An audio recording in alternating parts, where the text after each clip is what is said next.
be a mistake for the United States or Great Britain or a combination of Western states to send in ground troops. Hours after calling ground troops in Syria a mistake in an interview with the BBC, U.S. President Barack Obama announced 250 more American soldiers are heading to Syria, including special forces, to provide what he called momentum in the fight against ISIL or Daesh.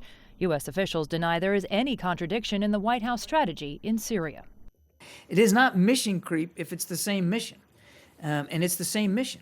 And he introduced about 50 special operations forces on the ground. They've had a positive impact on our ability to go after Daesh inside Syria.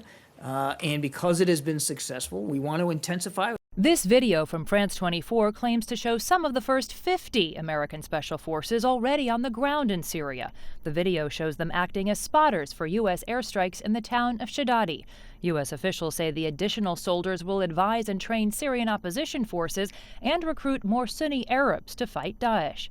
Just last week, the U.S. added 217 more American troops to advise and train forces in Iraq. Administration critics like Senator John McCain are accusing the White House of, quote, gradual escalation that, quote, will not undo the damage in Syria. He's advocating a much greater commitment of U.S. forces. Reaction from the Kremlin, which is also operating airstrikes in Syria, was much more muted. A spokesperson declined to comment directly, saying simply, the Russian contingent is in Syria on legal grounds on the basis of Syria's request. But on the ground, a shaky negotiated ceasefire has all but collapsed. The Syrian Observatory for Human Rights said 19 civilians were killed Monday alone in fighting in Aleppo. And the political transition talks are caught up in intractable differences between the Syrian government and the opposition.